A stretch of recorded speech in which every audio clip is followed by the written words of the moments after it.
Gente, boa noite, boa tarde. Depende do horário. Oxe, depende do horário em que vocês vão estar vendo isso, né? Meu nome é Júlia, eu sou a monitora de processo penal desse semestre e eu gostaria de começar me apresentando para vocês. Meu nome é Júlia, eu sou aluna do quinto ano do curso de Direito no momento. Estou ali com o pezinho na formatura. E atualmente eu sou estagiária também no Ministério Público. Já passei também pela penitenciária lá no Putim, mas como estagiária e não como detenta. Tirando isso, e eu estou à disposição para vocês também no WhatsApp aqui, tá? Eu só acho que eu também vou estar naquele grupo também lá de monitorias. Qualquer coisa que vocês precisarem, pode entrar em contato que a gente está aqui para ajudar, tá?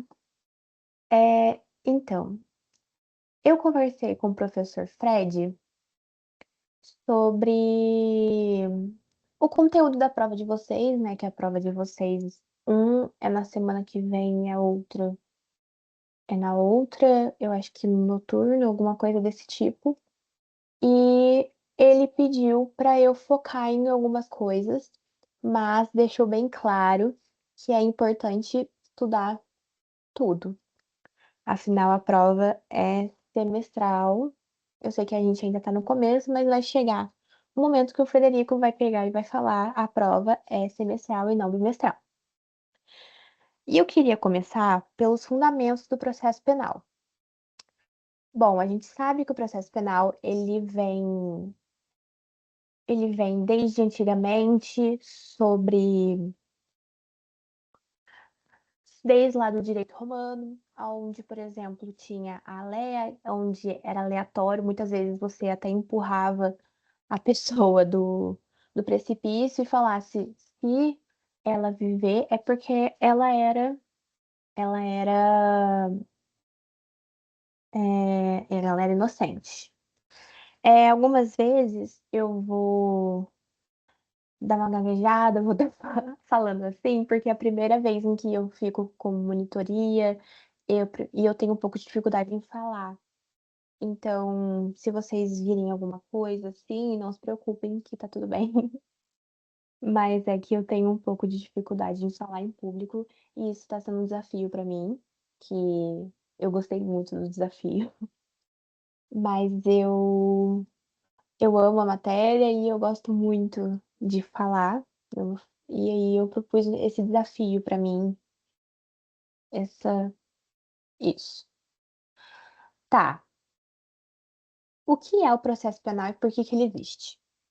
Bom, o processo penal, ele é o caminho que o Estado tem que fazer para poder conseguir condenação ou absolvição sempre em busca da verdade real. O, o Ministério Público em duplo pós-sociedade, que é sempre na dúvida em prol da sociedade, e o, o judiciário em si no em duplo pró-réu. O processo penal é o caminho, é a ferramenta a qual o é exercido tudo isso. Ele é o caminho para que a gente haja uma forma justa e legal de direito. Ele também é um processo para garantir e assegurar direitos como contraditório, ampla defesa, juízo imparcial e devido processo legal para evitar justamente as arbitrariedades. Por exemplo, é, as- a lei, as coisas aleatórias, todo aquele passado do direito penal, no direito processual penal, no caso, né? Estamos em direito processo penal. E aí, ele vem como um instrumento onde a gente, se vocês ouvirem algumas motos assim, é meu bairro que é um pouco animado. Voltando. O direito penal, o direito processual penal, ele vem como forma de superação da, da vingança privada. Ou seja, a autotutela no direito brasileiro, pelo menos no direito penal brasileiro, ela não é exercida. Só em alguns casos que são mediante queixa, que são crimes contra a honra, coisas assim, crimes de ação privada. Eu apertei sem querer, perdão. Em, em crimes de ação privada, coisas assim que podem ser feitos a própria, que são mediante queixas, que podem a própria pessoa processar a pessoa. Caso contrário, a gente tem que dar o poder de processo na mão do juiz. E assim, é uma forma de superação da vingança, ou seja, a gente vai deixar de a vingança pessoal pelo juiz estatal poder fazer isso pela gente. E outra coisa é que é um instrumento direto para a aplicação do direito material penal que a gente aprende lá com a Luzia, e é essencial para a aplicação da materialidade da autoria. É, a autorade- é, a autoria e materialidade, eles são essenciais para a aplicação da pena. A gente vai ver um pouco mais para frente. Bom, o que é delito, o que é pena e o que é processo? É, a gente tem essa relação indispensável que se demonstram, que se veem, que se evidenciam com princípios aos quais eles são necessários para que o direito penal brasileiro funcione e flua no nosso ordenamento jurídico. E a partir daí, é, essa parte é muito importante, porque o Frederico pediu para a gente dar uma ênfase em princípios, e é importante. A partir daí, nós temos o princípio da legalidade. Não existe crime sem lei anterior que o defina, nem pena prévia sem combinação legal, fundamento direto do direito penal. Ou seja, eu só tenho um crime se houver a lei penal regulamentando ela anteriormente. E aí, isso também a gente pode fazer uma grande conexão com o abolitio criminis, com quando o fato era crime e deixa de ser, quando o fato passa a ser crime, todos aqueles nomes em latim que a gente ficava doido por conta da Luzia. E, e ele pode. Deixa eu pensar. Eu tô um pouco nervosa, me perdoe se vocês veem essa gravação, tá bom? E aí, nós temos o princípio da legalidade. Eu vou retomar para que eu possa ficar tudo bem. O princípio da legalidade, não há crime sem, sem lei anterior que o defina.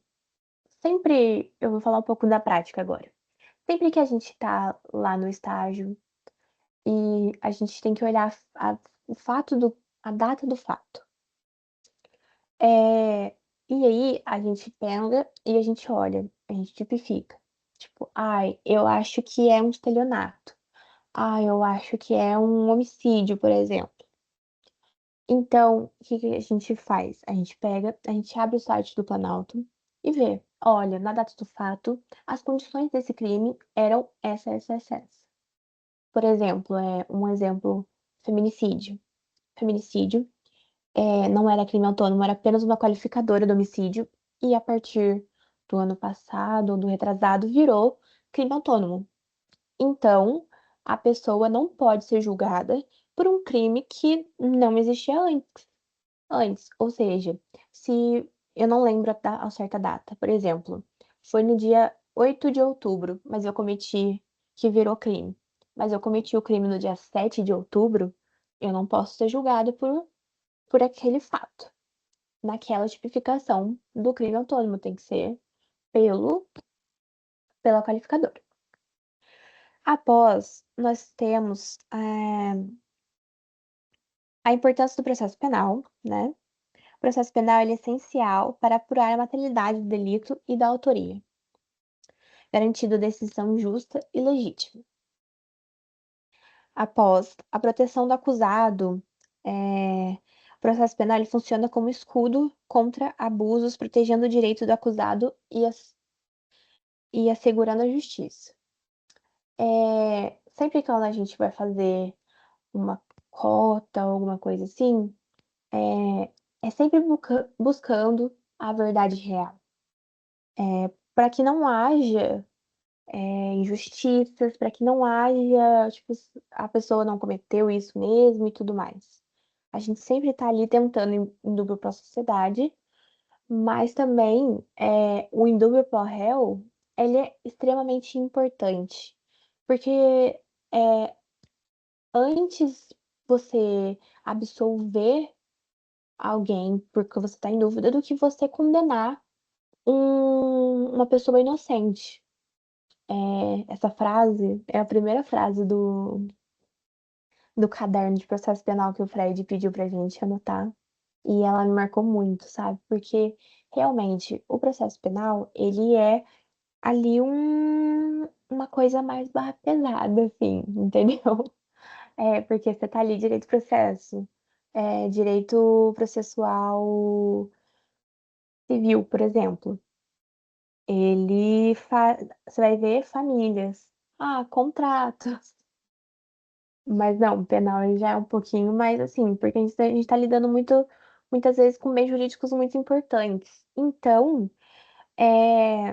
e a pessoa do acusado também é uma pessoa importante, também é um ser humano. A gente precisa ver, ele tem direitos, ele tem prerrogativas e tudo mais.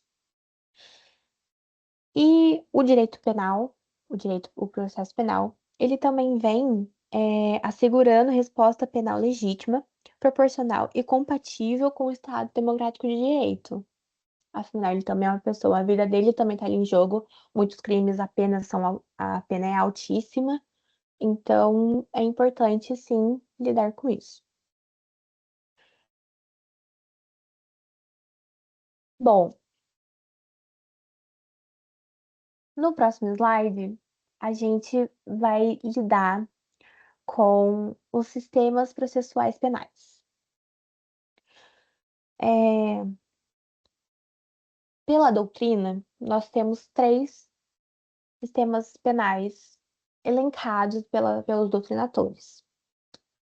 Em primeiro lugar, nós temos o inquisitório, onde a gente tem a concentração de poderes no juiz e a ausência de contraditório, sigilo.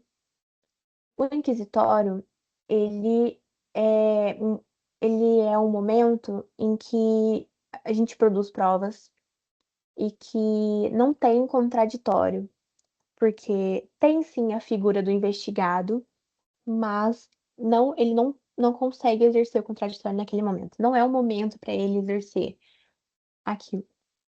Após, nós temos o acusatório, onde a gente vai ter a separação de poderes, onde vai ter a separação de funções das figuras.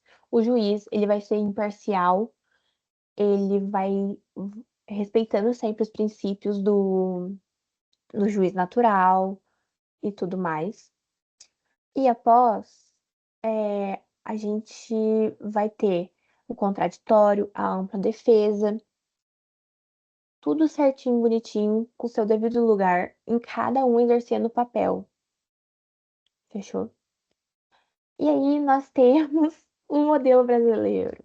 O brasileiro, é um brasileiro precisa ser estudado. É o meme. Bom, a fase mista, o sistema misto, perdão. O sistema misto, ele é ele é o sistema brasileiro, ele é compatível com a Constituição Federal. Ele é o sistema em que nós temos a fase inquisitiva e a fase acusatória. Ele é literalmente a mistura ali, a junção dos dois. No processo penal brasileiro, no momento em que a gente está estudando, o processo penal brasileiro, ele é misto. No inquérito, na fase inquisitiva, no inquérito policial, na fase de investigação, a gente tem a fase inquisitiva. O réu, ele ainda não é réu, ele ainda é o investigado, ele ainda é o indigitado, ele ainda é o acusado, ele ainda é isso, mas ele ainda não é réu. E é o momento que ele não exerce contraditório. É, a gente fica naquele triângulo.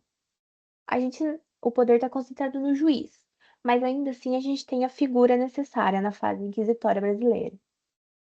O juiz é, tem lá o início do, do inquérito policial pode ser auto de prisão em flagrante, pode ser termo circunstanciado, pode ser portaria, que depois vai gerar o boletim de. Todos eles vão gerar o boletim de ocorrência, mas é o mais comum e a prisão em flagrante também. Aí vai ocorrer as investigações, e sempre o juiz que vai deliberar. Ou seja, é, o poder está na mão do juiz ali, ou seja, ele vai, a autoridade policial vai pegar e falar assim: olha, não consegui cumprir o, os tantos dias que é necessário para eu poder fazer a minha investigação. Aí o juiz vai mandar para o MP se ele concorda ou não. E aí o juiz vai deliberar se defere ou não essa, essa prorrogação de prazo. Mesma coisa quando quer produzir alguma prova que necessita de deliberação do juiz, do judiciário. Às vezes uma quebra de sigilo, ou então uma quebra de sigilo bancário, coisas assim. Enquanto na fase acusatória é o processo. Eu não sei se vocês, acho que vocês ainda estão estudando inquérito, né? O processo, ele se inicia com a denúncia ou com a queixa, nos crimes de ação pública, ação penal privada, ou com a queixa, no caso. Então, a partir daí, a gente inicia a fase acusatória. E a gente vai ter os papéis bem delimitados com a, a acusação, defesa e juiz presidindo aquilo. Sempre um juiz natural, o juiz, o juiz imparcial, sempre respeitando todos os princípios. Ok? Tem muita, tem muita é, crítica a esse sistema brasileiro na doutrina brasileira. Mas é assim que é, misto. Próximo slide. Entramos na parte importante que o, o querido Fred Solero pediu para que a gente visse.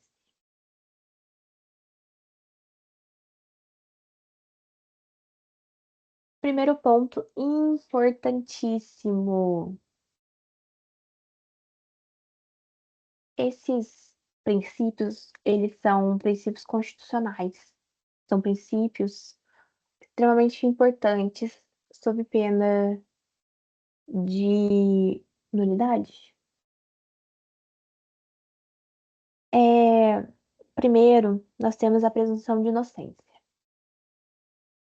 Ninguém é culpado sem sentença condenatória transitada em julgado. E a liberdade é regra, enquanto a prisão é exceção. Ou seja, é, a liberdade é a regra, a prisão e quatro tipos de prisão são a exceção. A maioria das pessoas tende a responder em liberdade e processo, porque a prisão é exceção. E ninguém é considerado culpado, ninguém é considerado condenado se não houver sentença condenatória transitada em julgado. Enquanto tiver margem para poder recorrer, para poder estar aqui, ele não é considerado culpado, entendeu? Ou seja, isso dá a margem, entendeu? Para que não haja aquela parcialidade, para que não haja, por exemplo, hoje nós estávamos conversando sobre o júri. Crimes de grande repercussão, muitas vezes o cara, a pessoa, né, o réu, acaba sentando na cadeira ali de réu já culpado, porque como às vezes o corpo de sentença viu matérias, viu tudo mais, entendeu? Não é nada disso. Ele entra ali, o corpo de sentença tem que ser imparcial, entendeu? É, ninguém é considerado culpado sem a sentença transitada em julgado. O próximo princípio é da ampla defesa e contraditório. Esse princípio, ele garante direito à defesa técnica, autodefesa, silêncio e manifestação sobre acusações e provas. É, ampla defesa e contraditório. A ampla defesa é que o, o réu, eu vou dizer o réu nesse momento, ele tem direito a se defender de todas as formas previstas em lei. Ele tem direito, é o direito dele. Ele tem que se defender. Como é que ele vai sentar simplesmente e falar, sou culpado mesmo? Tem até uma atenuante, mas entende que ele tem o direito de se defender? Ele tem, seja com defesa técnica, seja ele podendo fazer o interrogatório dele. É, e também um ponto importante, ele tem direito ao silêncio. E o silêncio não quer dizer nada. Só quer dizer que ele não quer dizer o que ele quer falar naquele momento. Entendeu? O silêncio não é, ai, porque quem cala consente. Não existe isso aqui. Se ele tá em silêncio, ele tá em silêncio, ele não tá dizendo nada. Não é porque quem cala consente, não é nada disso. Isso não é uma verdade no processo penal brasileiro. Aí, após o direito à defesa técnica, todo, todo processado, a gente sabe, a gente vai ver mais pra frente. A gente não. Vocês vão ver no ano que vem, eu acho, em ética profissional, as prerrogativas e direitos do advogado. Então, um direito do réu é estar acompanhado do seu advogado, estar acompanhado da sua defesa técnica, entende? Ninguém pode ser processado sem advogado. Se, por exemplo, eu processei fulaninho, não consigo achar o fulaninho. O que que faz? Constitui advogado da TIPA, pelo menos defender ele para conseguir. Em alguns casos são feitos isso. Ou seja, sempre vai ter a presença do advogado. Sempre vai ter a presença do advogado. Ok. O próximo princípio é o princípio do juiz natural, que exige que o juiz seja competente, imparcial e proibido o tribunal de exceção. O tribunal, ele deve ser pré-existente ao fato. É, ele precisa ser competente. Competente não é tipo, pô, trabalha demais. Não. É o juízo competente para julgar aquela ação. O juiz competente, se, por exemplo, eu tenho um crime contra a Caixa Econômica Federal. A competência Para isso, o lugar onde deve ser julgado, Justiça Federal. Se eu tenho um crime de moeda falsa, é Justiça Federal. Então, é sobre isso a competência. Um juiz imparcial, o juiz não pode falar assim, é tipo, ai, eu sei que, eu sei que você é culpado, que você fez isso. Não.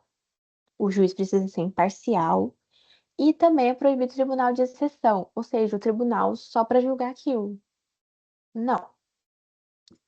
Também a gente vai ter a vedação das provas ilícitas e devido ao processo legal. Vou separar aqui porque a prova ilícita é um, um parênteses muito grande. Existe diferenças entre a... Como é que eu vou explicar? A prova, ela é lícita e ilícita. A prova ilícita, ela pode decorrer de várias fontes. Às vezes é uma entrada ilegal na casa para, por exemplo, ocorrer alguma coisa, às vezes é a pesca probatória, ou seja, vou expedir um mandado para, eu acho que tem um crime de tráfico dentro, expedir um mandado. Mas aí eu começo a ver, tipo, até a televisão, eu vejo tudo na casa, tipo assim, se eu pegar qualquer coisa, eu pelo menos eu processo ele de alguma forma. Não, não é assim. A pesca probatória no Brasil não é lícita, não é uma forma lícita.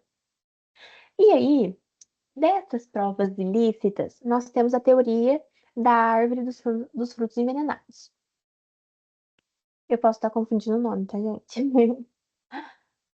A teoria, ela diz que toda, todo momento, tudo que decorre dessa, dessa prova ilícita, dessa prova envenenada que foi obtida de forma ilícita, ela também é ilícita. Ou seja, tá na, hum, ela é herdeira de um viés ilícito, entendeu? Ela é herdeira desse viés de ilicitude dela. Então, a partir disso, tudo que decorrer dessa prova vai ser ilícito também. Então, é, a vedação das provas ilícitas, sejam elas obtidas com flagrante, por exemplo, forjado, coisas assim, são proibidos no nosso ordenamento jurídico. Bom, aí o tópico que eu ia separar é o devido processo legal. Assegura processo justo para a proteção de liberdade e de bens. Ou seja, tem que ter o devido processo legal, tem que ter o rito certinho, seja ele ordinário, sumário, sumaríssimo, certinho, tem o rito descrito lá no CPP. Se não tiver esse devido processo legal descrito em lei, tá errado, tem alguma coisa de errado. Vou passar para o próximo slide, gente.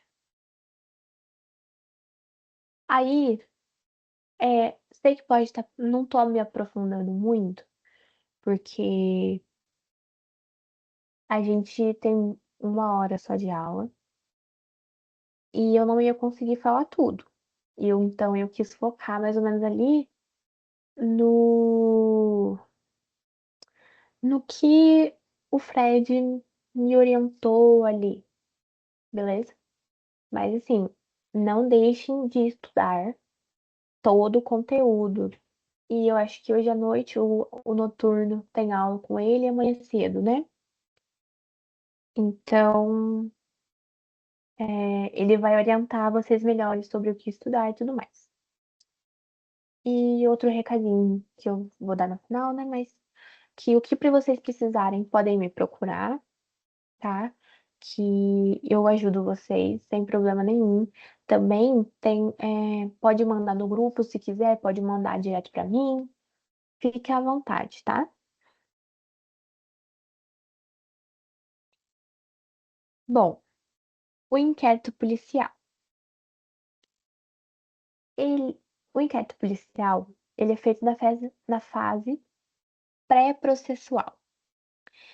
Ele é um procedimento administrativo, ele é presidido pela autoridade policial, seja ela federal, estadual, rodoviária federal, é presidido pela autoridade policial e é focado na coleta de elementos informativos que corroborem os indícios de autoria e de materialidade necessários para a eclosão da ação penal. Ele tem caráter inquisitivo, é de forma escrita, tem sigilo, é sigiloso e indisponibilidade durante a investigação policial. Ou seja, ele é de caráter inquisitivo, uma das formas do sistema processual que a gente estudou lá no slide 7. E é sempre de forma escrita. Sempre, se você chegar na delegacia, vai ter tudo anotado, tudo documentado. Beleza? Aí, a finalidade do inquérito, assegurar justa causa para ação penal, fornecendo indícios de autoria e prova de materialidade para o Ministério Público, para a gente ter a eclosão da ação penal. Limitações do inquérito. Não se submete ao contraditório e ampla defesa, e não fundamenta sentença condenatória, que exige provas em processo judicial. É, Na fase inquisitiva, que no caso pra gente é o inquérito policial, realmente não tem defesa, contraditório, ampla defesa. A ação é literalmente amarradinho o ponto que a gente estudou lá no slide 7. Vou voltar aqui pra gente ver. Sobre, aqui, ó, a concentração dos poderes no juiz e a ausência de contraditório e é sigiloso. É literalmente essa essa coisa que a gente vê aqui, gente. Então, a gente não tem como fazer defesa contraditório, apesar de sim o advogado poder se habilitar e poder estar ali acompanhando. Se o seu nome tá rolando num, num inquérito, eu aconselho você a ir procurar um advogado. Só, sim. Aqui, eu moro em Guará, gente. Aqui em Guará agora a gente tem defensoria. Então, assim, conselho de amiga. Procura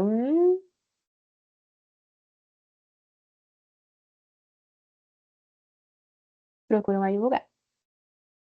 Tá. O inquérito, ele é o alicerce da ação penal. E ele está preparando ali o terreno para atuação do MP. O MP fazer a eclosão da ação penal. Aí a gente tem um ponto. Será que eu consigo fazer aqui a anotação? Não sei se eu consigo.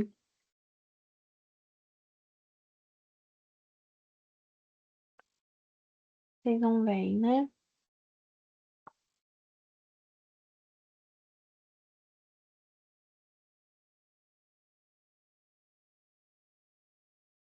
Não, tudo bem. Nós temos a linha processual. O processo penal, ele tá aqui. A fase pré-processual é a fase do inquérito policial. Afinal, a, a fase processual se inaugura, eclode com oferecimento de denúncia ou queixa-crime. Beleza? Beleza. Esse inquérito, ele é uma fase pré-processual, onde a gente vai tentar colher, onde a gente não, onde o, o delegado, né, a autoridade policial, vulgo DT, autoridade policial, vai tentar colher informações para o Ministério Público eclodir a ação penal. Vou passar para o próximo slide que vai estar explicando. Ele tem algumas fases. Primeiro é a fase de instauração. Ele pode ser por início de ofício do, da autoridade policial, até porque se ele se omitir por questões pessoais e tudo mais, aí a gente tem um leve criminho ali de prevaricação, mas tudo certo. E aí a gente tem o início de ofício. Jesus. A autoridade policial, ela pode falar, fiquei sabendo de tal coisa, vieram até mim, vamos instaurar isso. Nós temos também a requerimento. Muitas vezes pode ocorrer é, o requerimento, seja do juiz, seja do promotor, seja de autoridades, para que seja instaurado o inquérito policial, para que seja apurado eventuais crimes que estejam acontecendo. O que muito ocorre é dentro do promotoria tem, por exemplo, cada promotoria tem sua atribuição para assuntos extrajudiciais. Ou seja, às vezes é uma fiscalização de casa de idosos, é uma fiscalização de fundações e tudo mais. E aí, muitas vezes pode o promotor, por exemplo, nesse exemplo, pode falar assim, opa, isso aqui está errado, falaram isso, isso, isso. E aí manda um oficinho para a autoridade policial e fala, olha, tem isso e isso aqui de errado, vamos investigar para ver se não tem nenhuma, nenhum crime, nenhum delito aí. E aí ocorre a instauração do inquérito policial pelo requerimento da autoridade. E aí temos a portaria. É, a portaria ela acontece muito na prática, por exemplo, a pessoa, tipo assim, não, aconteceu, tipo assim, eu e você brigamos. E aí eu falo assim, você me xingou, você me ofendeu, eu vou dar queixa de você na polícia, eu vou dar parte de você na polícia. E aí eu chego na frente lá da autoridade policial e falo, olha, fulana me xingou, me fez isso, isso, isso, isso. E aí, o que que o delegado vai fazer? Vai pegar e instaurar uma portaria, falar, olha, chegou ao meu conhecimento esses fatos, por isso eu tô instaurando isso, vídeo, boletim de ocorrência e tudo mais, e aí instaurou. E também pode ser feito essa instauração desse inquérito por flagrante de delito. Acontece muito de a situação, por exemplo, é, policiais estavam em determinada área que é conhecida por, por intenso tráfico de drogas nas imediações, quando avistaram fulaninho com sacola na mão, ao ver a sacola, ao ver os policiais, fulaninho joga a sacola, sai correndo. Os policiais recuperam a sacola. O que que tem dentro da sacola? Dorgas. Exatamente. Entorpecentes, substâncias estupefacientes. E aí, o que acontece? A polícia militar vai lá, é, prende a pessoa em flagrante de delito, e aí a pessoa passa por. A pessoa fica presa, né? E aí a gente tem uma coisa importante, que daí eu acho que eu vou estar afastando, eu vou estar pulando muita etapa, mas é 24 horas para passar por audiência de custódia. Após, tem o desenvolvimento da realização de diligências investigativas. Ou seja, a polícia vai começar a investigar, e isso vai começar a tentar achar. Por exemplo, acontece muito em crime de estelionato. Às vezes, o idosinho tá lá, recebe uma ligação aleatória, falando assim, aqui é do seu banco, tal, você precisa fazer uma transferência, porque o dinheiro seu tá preso, e se você fizer essa transferência, destranca o dinheiro, por incrível que pareça. O idosinho vai lá, faz a transação. Só que daí ele percebe, putz, mas não é meu banco. E aí ele vai na polícia. E aí o que acontece? A autoridade policial instaura, a autoridade policial instaura, e aí ouve todo mundo que tem que ouvir. E durante o desenvolvimento das investigações, pode ser feito encaminhado ofício, pode ser é, solicitado ao juízo, né, a quebra de sigilo de um telefone. É, por exemplo, o que acontece muito, que a gente vê, pede o, o número, aí vai lá, oficia a Anatel, eu acho que é esse órgão, oficia a Anatel para ver de qual operadora era esse telefone. Aí vai lá, oficia, vê de qual operadora era esse telefone, oficia essa operadora, vamos supor. É Vivo, por exemplo. Aí oficia a Vivo. A Vivo responde e fala: olha, é de fulaninho, fulaninho desse CPF. Aí o que acontece? Outra pesquisa para poder ver onde esse fulaninho mora. Aí digamos que consegue. Aí vai, toque, toque, toque, três batidinhas na porta. Quem é? A polícia. Porque daí ele é ouvido.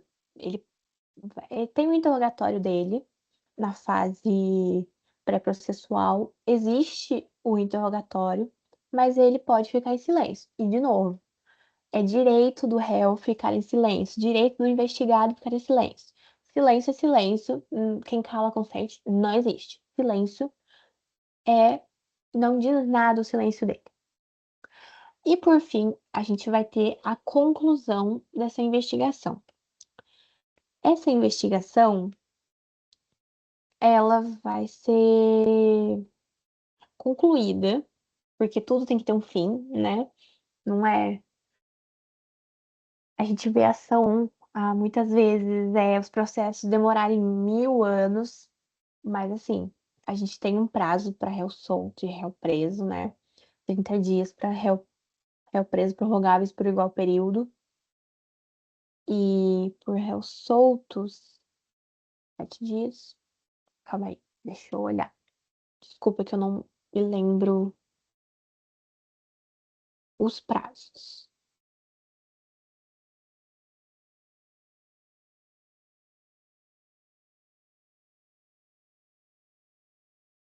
Isso, 10 dias a partir, prazo para conclusão do inquérito policial com o réu é de 10 dias. Isso, prorrogáveis por mais 10. E aí a gente vai ter a conclusão dessa investigação. A autoridade policial, ela vai elaborar o relatório final, vai elencar todas as diligências que foram feitas, vai elencar todas as pessoas que foram ouvidas, se a, se a diligência restou sim ou não frutífera, se foi boa ou não, vai elencar tudo o que fez na diligência. E aí vai encaminhar ao juiz. O juiz é que vai determinar, ó, é uma tríade ali, nessa fase pré-processual. Ela vai, a autoridade policial vai apresentar o relatório final. Eu tenho o relatório final aqui.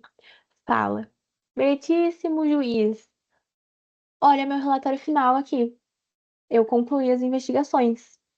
Ouvi 27 testemunhas, falei com 50 pessoas, eu diligenciei 6 ruas para ver se tinha câmeras. Eu fui lá no COI ver se tem imagem de câmera. Eu expedi ofício para não sei quantas operadoras de celular e tá aqui o que eu consegui achar. Aí o juiz ou juíza vai, vai pegar e vai enviar para quem? Pro MP, que é o titular da ação penal, pelo menos da pública. E aí, o MP, ele vai ter três opções. Ou ele vai pedir mais diligências quando ele não acha que não tem, tipo assim, tem indícios, mas precisa investigar mais um pouco. Ele vai denunciar direto quando fala, quando ele vê, olha, já tá tudo bonitinho, tá tudo redondinho, essa prova é essa. Ó, temos essa. Ou então ele vai arquivar quando não tem indícios de autoria e nem de materialidade. Quando não tiver isso, MP arquiva pelo artigo 28. Pelo artigo 28, eu acho que é. Desculpa. E aí, é, e aí ele pode fazer essas três opções. Ele pede mais diligências. Ele denuncia e fala, excelentíssimo senhor doutor, juiz de direito da vara X da comarca de X. Consta dos autos que aconteceu isso, dessa forma. Por isso denuncio a Vossa Excelência, fulaninho de tal, pelo artigo tal da lei X, até uma final sentença condenatória. E olha, toma aqui. Ou ele também pode arquivar. Ele vai lá, relata tudo o que foi feito e arquiva. Olha, eu vou dar mais uma olhada aqui, porque eu acho que eu falei os pontos principais que eu separei. Mas no, no documento em que eu tive contato, né? Eu separei os principais pontos e os principais eram esses, tá? Calma que está abrindo.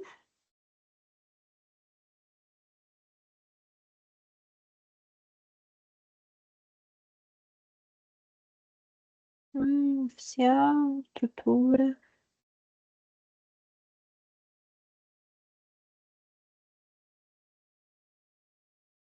Eu falei errado o crime que eu falei. É prevaricação. Quando chega o inquérito policial para a autoridade policial,